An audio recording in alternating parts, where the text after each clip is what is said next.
Due Process, recipient of 6 Mid-Atlantic Emmy Awards.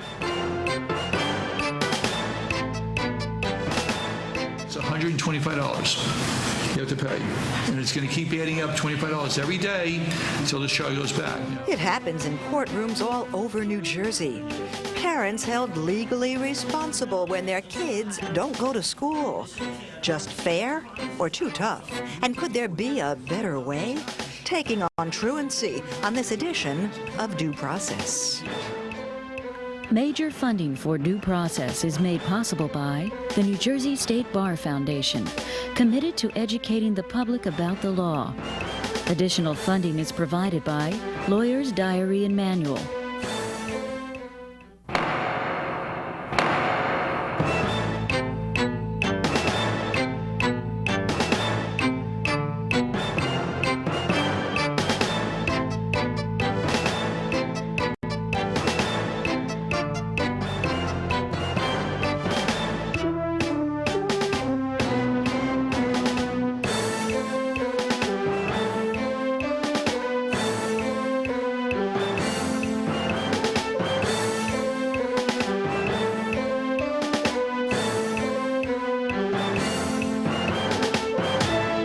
Your kid just won't go to school, and in some towns, that means you could be jailed or at least fined.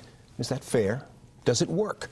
I'm Raymond Brown, and on this edition of Due Process, the truancy dilemma. Even the experts can't agree on a cure, as we'll see here in the studio. But first, here's Sandy King with a new approach underway in Newark. Raymond, it is not the first time that counseling's been tried as a way of stopping truants. But in this new Newark program, it is counseling for parents, too. After all, it's the parents who literally pay the price in fines when their kids are chronically truant. That's true throughout the state, but in Newark Municipal Court, it's the same judge who assigns those fines who's come up with what's designed to be a better way. She did. You have an alarm clock? No. No? You want an alarm clock? I can get you an alarm clock if that's going to get you to school on time. They'll try almost anything to get kids back to class. Because if that is the issue, I promise to have you an alarm clock Monday morning. You can chase them. Stay down there. You can try to convince them. Your mom won't speak to you. Or you can hold their parents liable and haul them into court. So it's $125 you have to pay. And it's going to keep adding up $25 every day until the show goes back. Now, don't look at me. You're the parent. And in Newark Municipal Court, it's Judge Paul Daniele who chides and fines the parents of chronic truants. Your child, Jose, was out 47 days. Now, it's the beginning of the school year, another 9 days. What's wrong? There are so many serious truants in Newark that one day a week, every Tuesday, they're the only cases on the judge's calendar. $25 every day that he misses school from now on. You understand? You make sure he understands. But all too often, kids don't understand that they have to go to school, why they have to go to school. Coming down Bergen, we got two fellas coming with two backpacks on, a red shirt. Downtown Newark, McDonald's, Water Market, you name it, they there. Not in school. Not at school. Nearly 1 in 10 Newark kids is absent from school each day. Due to the fact that he is a first grader, we'd like to monitor the attendance, so I'm recommending a 2-month review. And as the age of the students goes up, their rate of absence does too. In Newark, for instance, the worst numbers are for high school kids. You don't have an ID or a schedule that says that you go to Twilight? No? These are young boys and girls who are not just missing 1 or 2 days of school. These are chronic truants. And though the district claims its attendance rate is up, too often it's a losing battle for the counselors, cops, and courts. I was frustrated, absolutely. I thought there had to be a better way. The result, the state's first court-initiated truancy alternative project, offered to all who are brought before this court, accepted by surprisingly few. We would prefer not to penalize anyone by imposing these fines. Instead, we have invited the colleges and universities that are in the city of Newark to participate. That means volunteer tutors for truant kids and at Essex County College, group counseling for their mothers. What are some of the ways, if you can tell me, that you use at this point to discipline? And then we're going to look at maybe some easier ways. We want them communicating again and functioning as a family. And maybe when that happens, then the urge to be a truant child will give way to better behavior. Your Honor, this is a truancy alternative program case. Have you gone to the Wise Women program so far? Yes. And what do you think of it? It really, helps. It helps because other people can relate to your problems also. Mm-hmm. Yeah. These people were not being helped by all those programs that were out there. Yeah. They like it. Now I've got a captive audience. I can do something. What can I do? Communication is the key, okay? The Newark schools fund this component, which in its second year reports some mixed results. One of the things that we need to look at is consequences versus punishment. Fewer than half of those who've started the program have successfully finished, but the 24 who have seen their fines forgiven. If upon successful completion of the program, you come before this court, I will dismiss all charges against you. And their children back in school. She went from a D and F to a B. Yeah. So she's getting good grades now. The alternative is to either fine or jail parents, and that helps no one, not parent nor child. Alicia Gonzalez. I'm going to issue a bench warrant. Person didn't show, okay. So I'm going to issue a bench warrant for their arrest. 2,500 over 250. Only a fraction of the parents who pass through Judge Daniele's court choose to take advantage of his offer, even though their option can be expensive fines, and if the fines go unpaid, parents even risk jail. But self-help can be hard work, so penalties designed to make parents more accountable remain a challenge for schools and cops and courts. One Ohio judge last year sentenced a mother to 10 days in school with her chronically truant daughter. And when we come back, we'll meet a former municipal court judge who once ruled on this issue and now struggles with it in her newest role. A retired school principal who had a first-hand look at truancy, and the former director of the Essex County Youth House. So stay with us.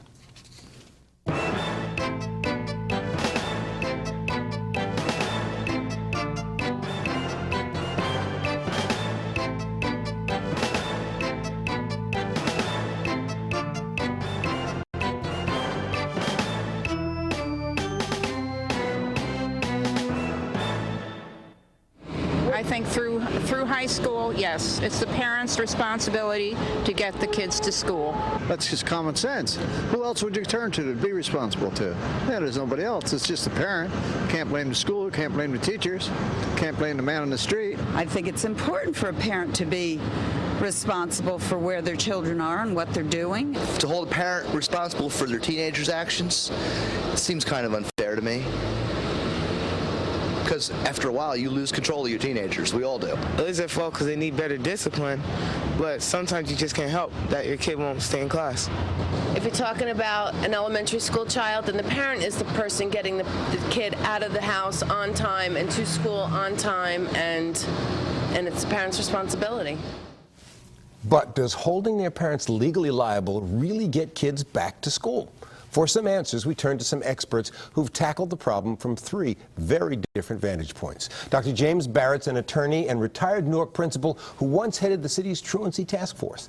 Esther Candy Barnes deals with truancy questions as director of the Rutgers Law School's Special Education Clinic.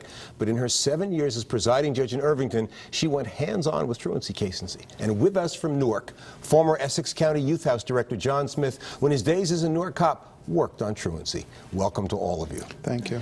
Esther Candy Barnes, let me ask you a question that relates to the report that our viewers just saw. That in Judge Daniele's courtroom, where people are offered an option of having counseling, that is, the parent and the child would be counseled for a period of time, the vast majority of people would rather pay a fine, which at $25 a day could get to be pretty heavy, especially if you're working and the kid continues to be truant.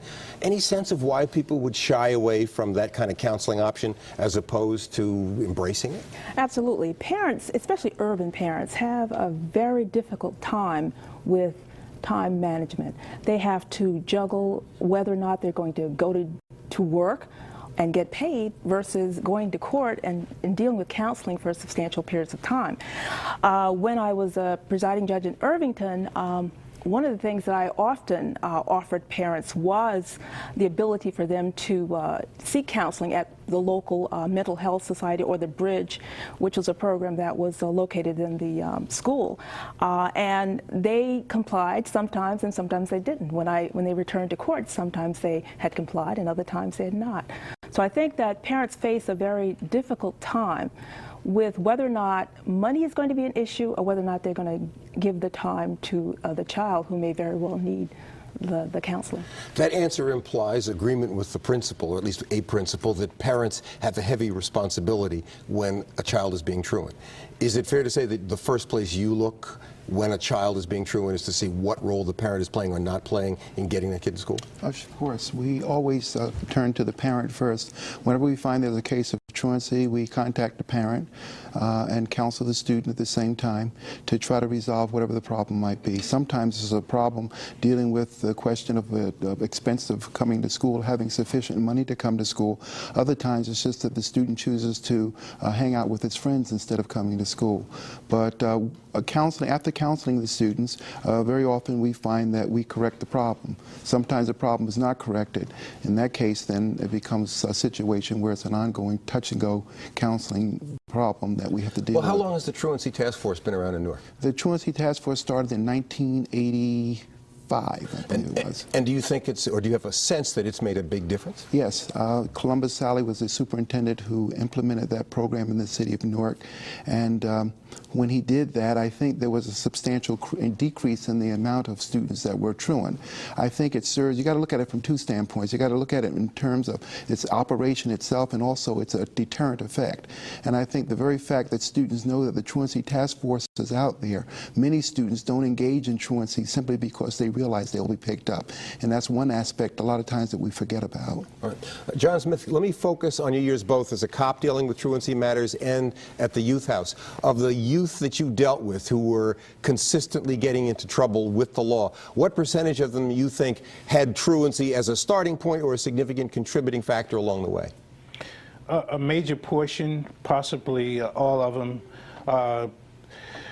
start with truancy, not going to school, being idle, hanging out, doing what you want to. So this isn't marginal. This is a major problem in terms of the problem of crime and other kind of antisocial conduct that results down the road. Absolutely, major.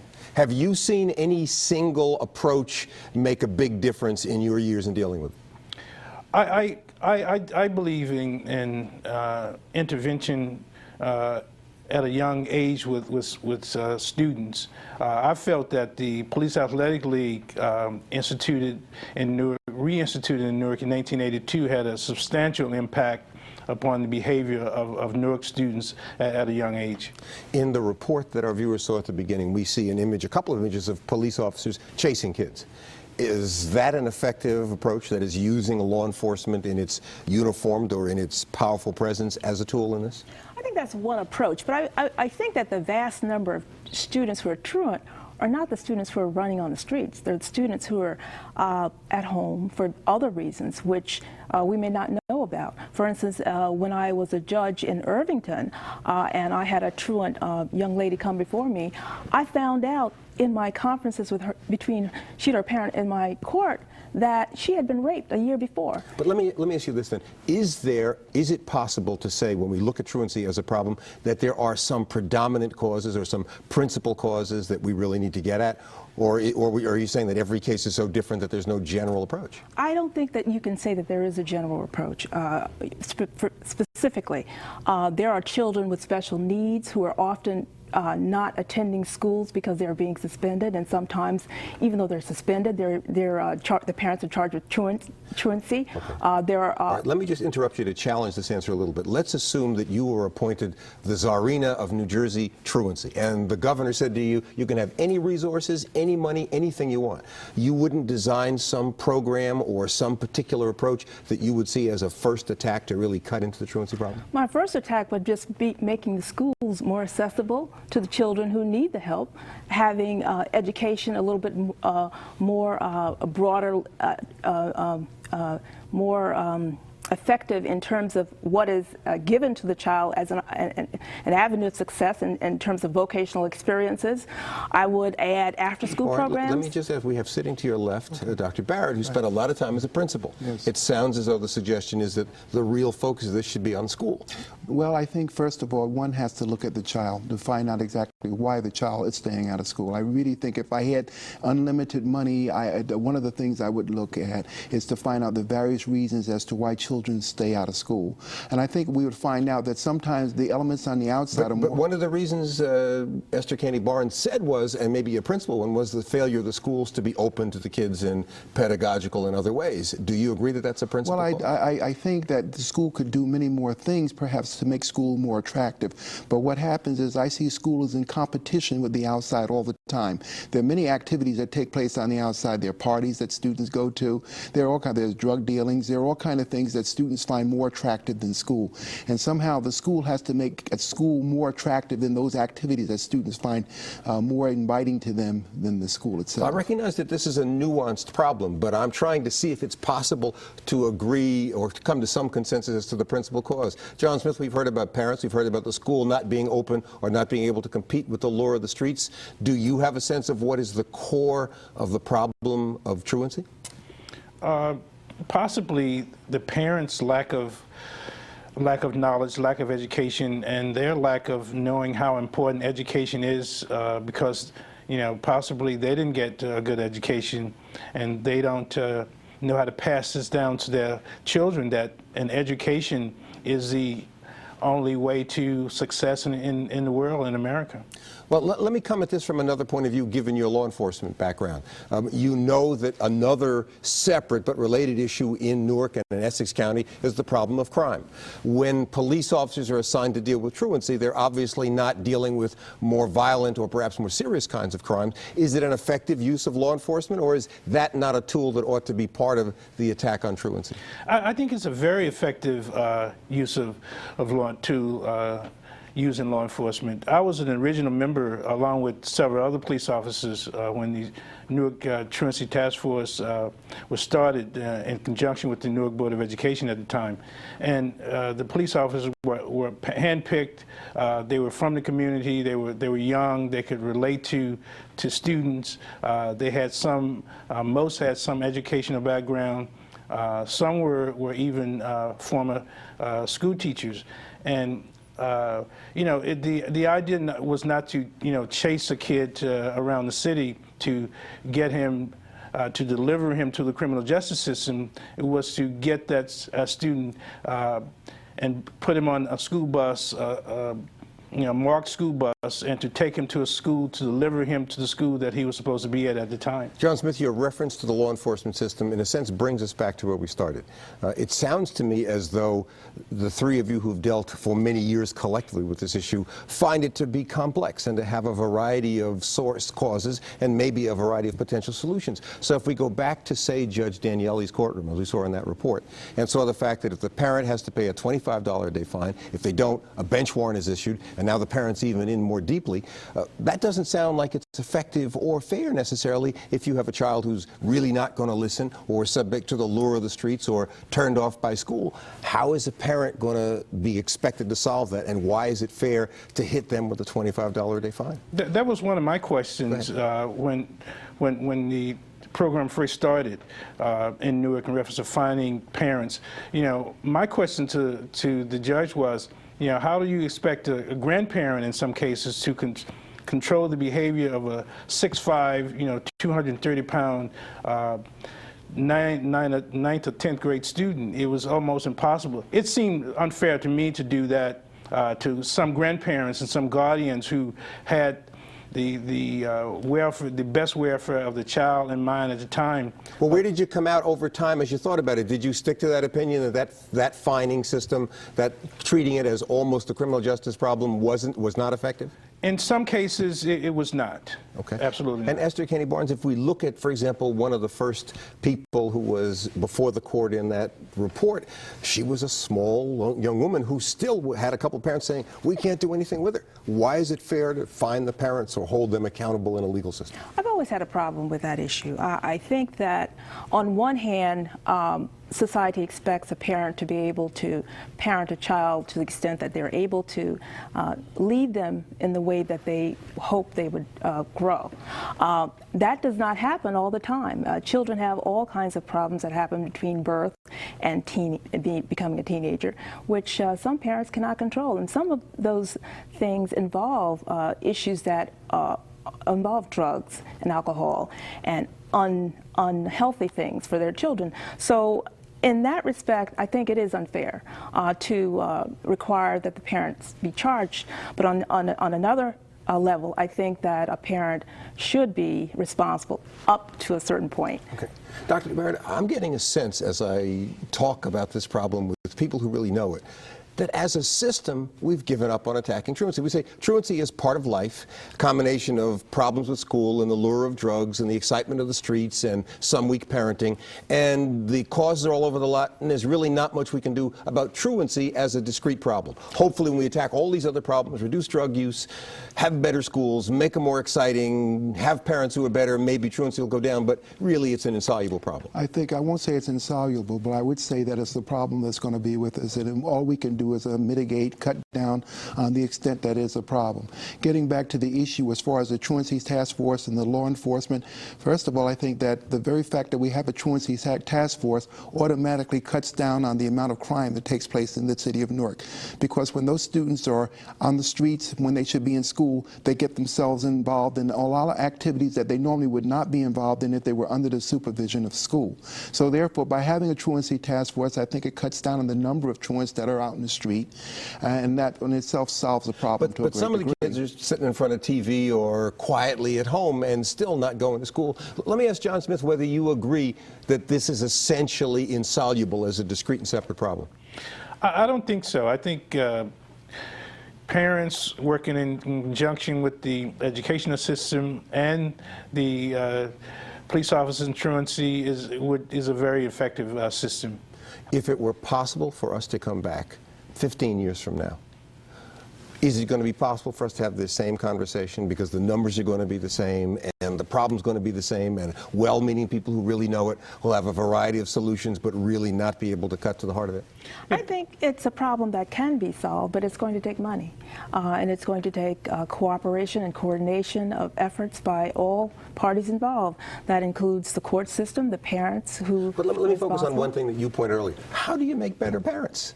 There's no school for parents, there's no licensing for parents, and parents, many of whom are caught up either in work of their own or, as somebody have suggested, a cultural environment where nobody's really talking about how to parent. How do you solve that? I don't know. That's a really difficult question. We are often faced with parents who are children who are not being parented by their parents, and that's a major problem in terms of foster care, when children are being shifted from one placement to another, and then that's a whole nother ball of a group of issues that have to be addressed, and I'm not even sure how to address them. Well, I think that one of the things that we did at West Kenny when I was principal there was the fact that we had what we called a family living class. And in the family living class, we taught students family development. We taught how to raise a family, certain responsibilities, and things of that nature. And I think that schools have to be more involved. Were the parents better? I don't know if these were for the children. These were for the children themselves and for them to develop to become more responsible parents as they grow older. up. Did they become better parents? Well, that we didn't have a follow-through on that to find out if we would have did. been interesting to know. It would have been interesting. John Smith, the last chance. How do we make better parents if that's a key part of this process? I don't know if we can make better parents. We can give more information to parents and make parents more knowledgeable of how important education is to their children. In the meantime, use the court system that's there and truancy programs like in Newark? I would think that it has to be continued. There has to be some sanctions for some parents, and I would think that the system is working. We just have to keep as a entity working with it. Looks like this problem has more depth to it than might have seemed at first, but we're going to, for now, have to say goodbye and say that's it for this edition of Due Process. But you'll want to join us here next week for another close-up look at law and social justice. Until then, for Sandy King and all of us here, I'm Raymond Brown. Thanks for watching.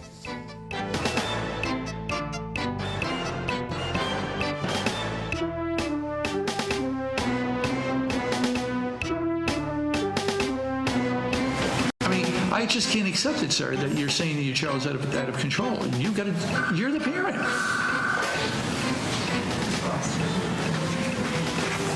She's 13 years old. She's now 14?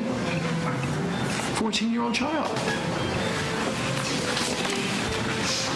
You know, we've been dealing with this for quite a while. I told you before, $25 per day. Well, it's been an additional 5 days, at least for this year. I'm not going to count what we did last school year, but it's going to be out of this school year, so it's $125 you have to pay. And it's going to keep adding up, $25 every day until this child goes back. Now, don't look at me. You're the parent. You got to deal with the situation and make sure this child goes to school.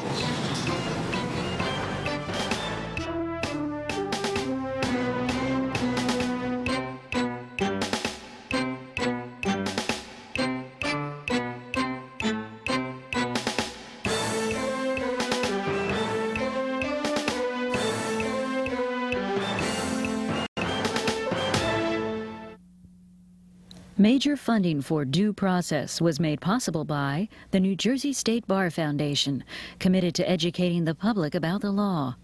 Additional funding was provided by Lawyer's Diary and Manual,